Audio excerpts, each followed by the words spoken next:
কেউ কিন্তু গালি দিবি না, আমি অত প্রফেশনাল বিপ করবো। তাই না বল, আমাকে ভয়েস উড়িয়ে দিতে হবে। তোমার জন্য অত করতে পারবো না আমি, ভয়েস ওভার দি।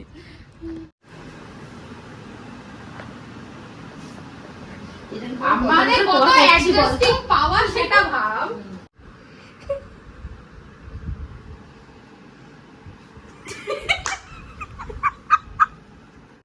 এই হচ্ছে ঋতু, আমার স্কুল বান্ধবী, থাকে দিল্লিতে। যখনই খড়গপুর আসে তখন একবার হলো আমাদেরকে মেসেজ করে যে আমি এসছি বলে। আমাদেরকে বলতে আমাদের 5 জনের একটা গ্রুপ আছে। তাই জন্য আজকে যাচ্ছিলাম একটা রেস্টুরেন্টে। এই রেস্টুরেন্টে যাওয়ার পেছনেও অনেক বড় স্টোরি, সেটা বলবো। আমার গলাটা একদম বসে গেছে রেস্টুরেন্ট থেকে আসার পরে, জানি না কি করে বসলো। আসলে বসারই কথা, যা হয়েছে রেস্টুরেন্টে, মানে এখান থেকেই শুরু হয়েছে আমাদের। আসলে আমরা 5 জন যেখানে থাকি সেখানে জায়গাটা শান্ত থাকে না, পুরোপুরি অশান্ত হয়ে যায়। তো ভিডিওটা যে কত জায়গায় আমি মিউট করেছি, কত জায়গায় গান লাগিয়েছি সে আমি জানি না। যেখানে গেছিলাম সেখানেও আমি জাস্ট একটু বাড়িয়ে ভিডিওটা ছেড়েছি, কোথায় কপিরাইট পড়বে তাও আমি জানি না। ও ভিডিওটা যতটা দেওয়ার আমি দিয়েছি।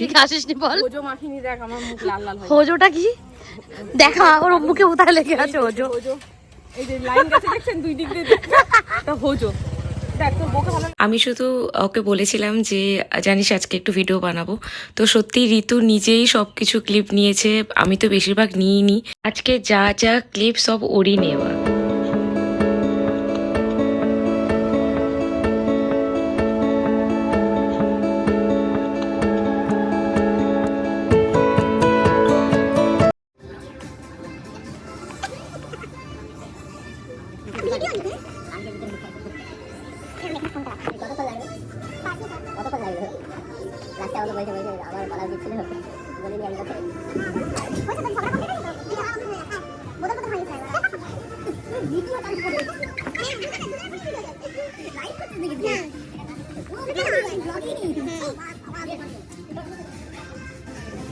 এদের দুজনের বন্ধুত্ব তো আলাদা লেভেলের বন্ধুত্ব।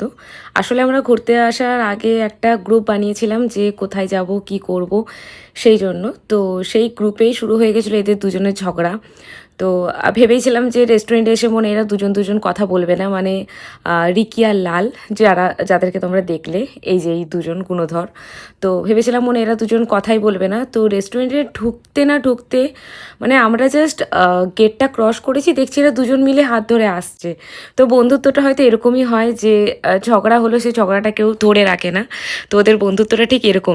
আসলে স্কুল লাইফের বন্ধুত্বের সম্পর্কটা হয়তো অন্য সব বন্ধুত্বের সম্পর্কের থেকে একদমই আলাদা হয়। তো আজকে সন্ধ্যাটা কিভাবে কাটলো, কীরকমভাবে কাটলো আমি নিজেও বুঝতে পারলাম না, মানে টাইমটা যে কিভাবে পেরিয়ে গেল। তো খুবই ভালো লাগলো। হয়তো আর ঋতু এর মধ্যে মনে হয় আসবে না, আমি তো ঋতুকে বললাম এর মধ্যে একবার আয়, তো হয়তো এর মধ্যেও আসবে না। আমার একবারে বিয়েতেইও আসবে, সেটাইও বলে গেল যে এবার আসলে বিয়েতেই আসবো, এখন আর আসতে পারবো না। বন্ধুত্ব তো অনেক করেছি, বন্ধুত্ব করে অনেক কিছু বুঝেওছি। এরকমভাবে একই জায়গায় একসাথে খেয়েও মানে সময় কাটেনি, ঘন্টা কাটেনি, পেছনে গিয়ে অনেক দুর্নাম, অনেক কিছু বলা, এরকম অনেক বন্ধুও দেখেছি। তো সেক্ষেত্রে এখন আর ভালো লাগে না, মানে বন্ধুত্ব রাখবো তো গুনে গুনে রাখবো, না তো রাখবো না।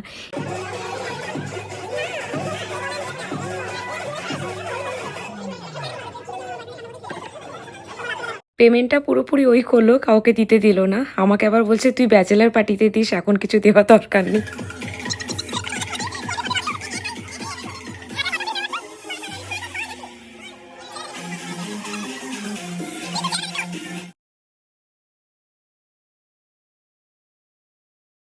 ভিডিওটা এখানেই শেষ করলাম, অনেকটা রাত হয়ে গেছে, প্রায় 10:30 বেজে গেছিলো।